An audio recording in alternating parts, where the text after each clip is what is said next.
E aí pessoal, como é que vocês estão? Aqui é o Gabriel Ors do canal GW e hoje a gente tá aqui para falar sobre The Elder Scrolls 6 e Fallout 5. A galera sabe muito bem, né, que, pô, beleza, Starfield é o próximo jogo da Bethesda, o jogo vai lançar dia 31 de agosto, convenhamos, porque, pô, aquele negócio ali de, beleza, vai ter, sei lá, Early Access para quem comprar a versão Premium. Cara, o dia do Early Access é o dia do lançamento do jogo. A diferença é que o lançamento real do jogo tá atrás de um paywall. Essa que é a verdade. Assim como no caso dele do Diablo, o lançamento foi no dia que liberou ali para quem comprou a edição Deluxe ou a edição Ultimate. Convenhamos.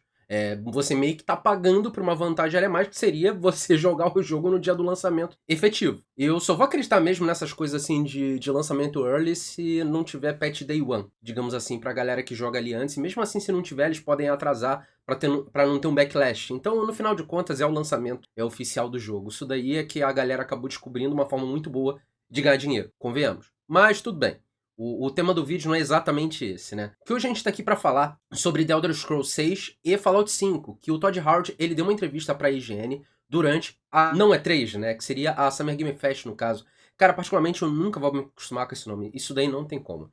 Mas voltando ao assunto para também não devagar, ele deu uma entrevista lá pra IGN falando sobre como vai funcionar o avanço, né, do desenvolvimento ali dos jogos e tal. E The Elder Scrolls 6, por exemplo, ele já está em produção. O The Elder Scrolls 6, nesse momento, ele está em pré-produção. Mas quando a gente fala de uma empresa que nem a Bethesda, a gente sabe muito bem que um jogo deles meio que está em produção, pré-produção, coisa assim, já é uma coisa pensada há muito tempo. Porque, por exemplo, o Fallout 4, ele já tinha início de produção enquanto o Skyrim estava sendo lançado. Então, desde a época lá do desenvolvimento de Skyrim, já existia material sendo trabalhado de Fallout 4. Então, a gente falando de um estúdio que nem da Bethesda, que ela pensa os jogos muito a longo prazo, coisas assim são completamente normais. Só que ao mesmo tempo, certas coisas assim podem não ficar muito claras para as pessoas, justamente porque o próprio Mary Burry e outras pessoas da Microsoft acabaram também dando entrevista nesse meio tempo aí, que o ciclo de desenvolvimento está muito maior hoje. Então, basicamente, para você fazer um jogo AAA, você provavelmente vai levar meia década fazendo o jogo. Então, coisas assim vão acontecer cada vez mais. Então, esses jogos que a gente está acostumado a ver, sei lá, de grandíssima qualidade, ou então jogos AAA, empresas que são, por exemplo, detentoras de console vão se sentir obrigadas a cada vez mais ou comprar estúdios, ou cada vez mais fecharem parcerias para meio que ser aquele tampa-buraco entre os grandes lançamentos. É uma coisa que, obviamente, já acontecia no passado, só que ao mesmo tempo, agora, conforme os jogos estão demorando mais tempo, justamente porque também, conforme mais avança a tecnologia,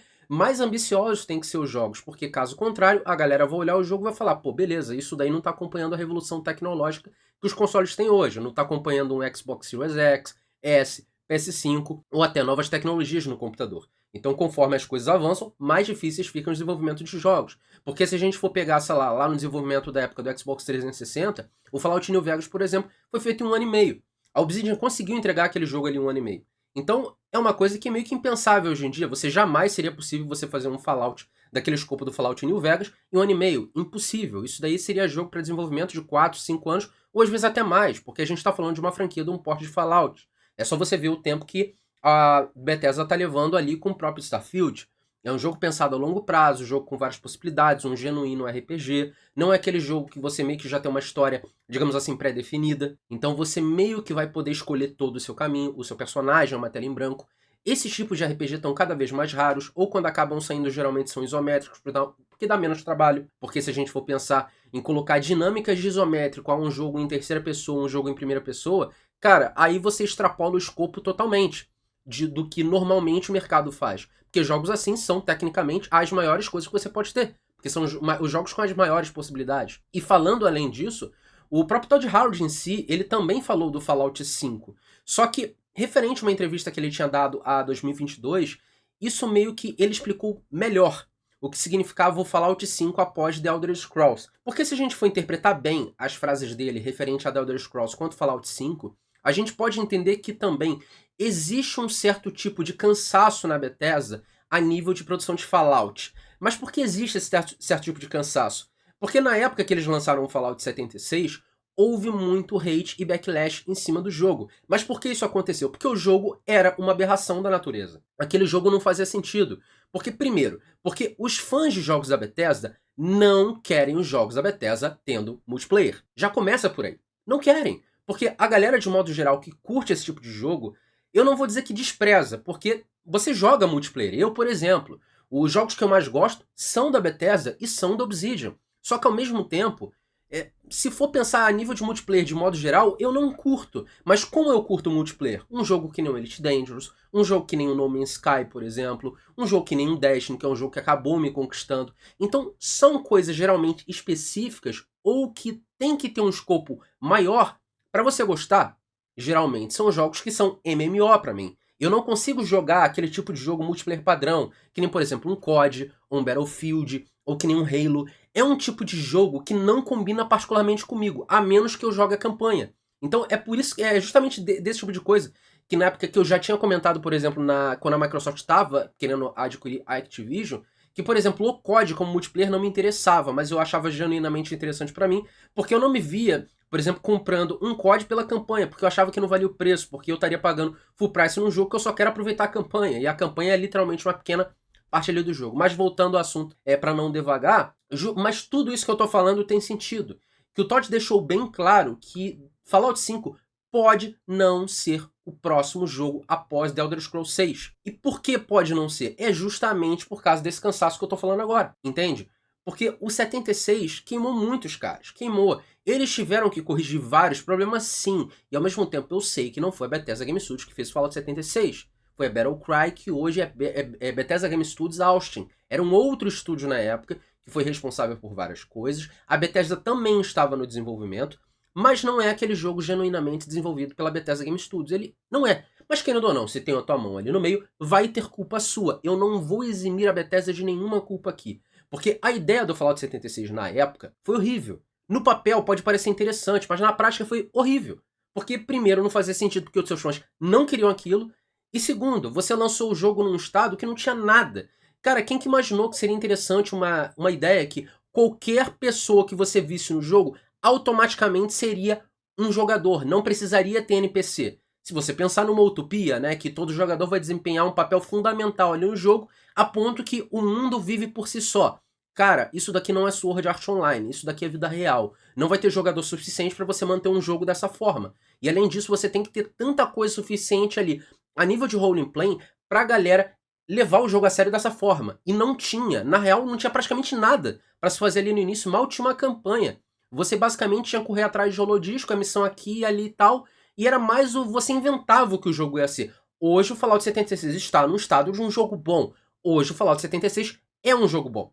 Me dói falar isso. Mas ele é.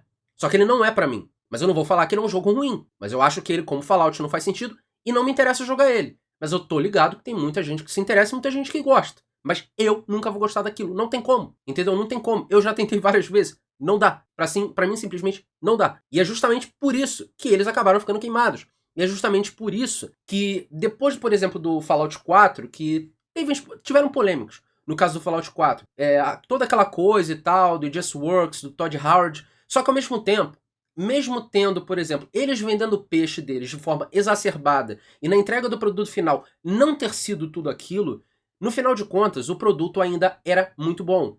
Era um jogo bom o suficiente para concorrer a jogo do ano. E olha que eu não tô falando, por exemplo, dessas coisas da Valor a GOT, esse tipo de coisa. Não. Eu tô falando no julgamento de valor de ter sido genuinamente um dos melhores jogos do ano e um dos melhores jogos da geração, facilmente, entendeu? Então eu acabo usando esse juízo de valor no caso de GOT ou coisa assim, pra galera entender melhor, de forma geral. Mas no final de contas o que importa é o que você gosta. Porque com toda certeza tem um bando de jogo que você gosta e que nem tem todo esse alcance na mídia. E sempre vão ter esse tipo de coisa e não tem problema nenhum. Mas eu genuinamente acho que Fallout 4 foi um dos melhores jogos da geração passada. De longe. Só que ao mesmo tempo, ele não é um Fallout tão forte assim. Mas ele é um jogo muito bom. Mas o problema dele é que ele simplificou muitas coisas que eu acho que não fazia sentido. E é justamente por isso que no Starfield eles estão voltando à origem a muitas coisas. E é por causa disso que Starfield também tem muito feeling de Fallout. Porque se você pegar e for analisar todas aquelas coisas igual que eu fiz no meu vídeo de Destrinchando, que vai aparecer no card aí pra vocês, o Starfield ele bebe muito da fórmula de Fallout. Ele bebe e ao mesmo tempo ele sabe se distanciar. Então eu entendo que, por exemplo, o Starfield, ele é exatamente a Bethesda tentando fazer um Fallout que não é Fallout. Então, para eles não terem toda aquela coisa, beleza, a gente tá cansado de fazer isso, mas a gente curte, então vamos fazer uma coisa que tem semelhanças, mas ao mesmo tempo é muito diferente. Isso foi exatamente o que tá acontecendo ali com o Starfield. O cansaço fez eles seguirem por seguirem para outro caminho. Pode ser que seja bom, pode ser mesmo, que Starfield seja muito bom, eu estou torcendo que sim, e tudo indica que sim. Mas o cansaço com o Fallout 76 contribuiu muito para isso. E é justamente isso também que faz o Fallout 5 não ser exatamente o próximo jogo deles. Porque o Todd deixou bem claro que ele não sabe se o Fallout 5 vai ser o próximo jogo ali depois de The Elder Scrolls 6. Pode ser que eles queiram trabalhar em outra coisa. Pode ser que, quem sabe, eles queiram fazer, sei lá, um Starfield 2. Não sei. Um exemplo. Pode ser que eles queiram trabalhar em uma outra coisa. Saca? Pode ser. Porque agora, como eles estão trabalhando em uma nova IP, e dependendo der certo, pode ser que eles queiram, sei lá, desengavetar algum projeto que eles não puderam fazer no passado. É totalmente plausível. E também, a gente tem que entender que também por causa dessa entrevista do Todd Howard, o Todd Howard disse que o The Elder Scrolls 6 provavelmente vai ser o último The Elder Scrolls dele. Justamente porque é exatamente disso que a gente está falando. Os jogos hoje estão demorando mais ou menos meia década para ficarem prontos. E o Todd Howard já é uma pessoa bem mais velha.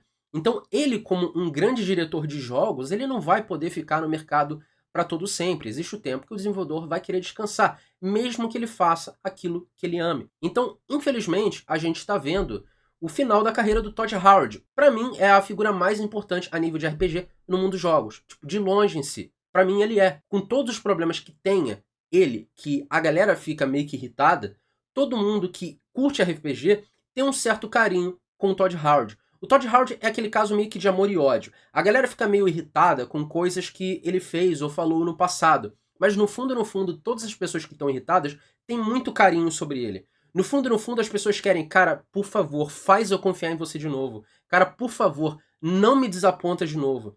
Porque no fundo, a galera tá meio que irritada com promessas quebradas, mas as pessoas gostam muito dele. Porque os jogos dele fizeram parte da infância de muita gente. Muita gente cresceu jogando os jogos dele. Então, por isso que o Todd Howard, ele é uma figura lendária. Uma figura lendária que nós amamos odiar.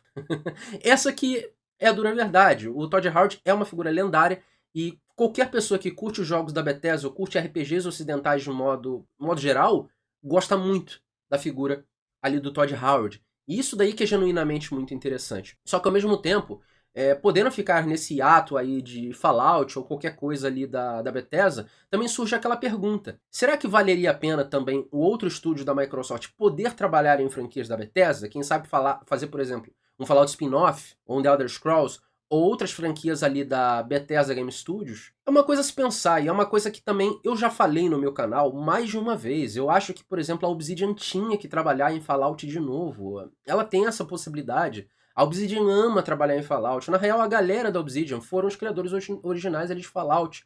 Ao mesmo tempo com a galera da Exile. Não foi o pessoal da Bethesda que criou Fallout, não foi mesmo. Fallout foi criado na época lá pela galera do Brian Fargo junto com o Steve Jackson, também um dos criadores ali do sistema de GURPS de RPG. Então, cara, o Todd Howard e a Bethesda não tem nada a ver com isso. A Bethesda pegou Fallout depois, quando o produto já estava criado, quando Fallout e o Wasteland já estavam criados. A galera da Bethesda não tem nada a ver com isso. Quem tem mais a ver com isso são algumas cabeças ali da Obsidian, que também não é todo mundo que tá ali, porque estúdios vão mudando ao longo dos anos. Mas se fosse para pegar ali, por exemplo, Obsidian, Black Isle Studios, não sei o que a Obsidian foi, a Black Isle ali no passado, seria a galera da Obsidian e o pessoal da Exile, o Brian Fargo mais especificamente. Então, por exemplo, essa galera, quem sabe trabalhar nas franquias que eles criaram, seria genuinamente muito interessante. Eu gostaria que sim.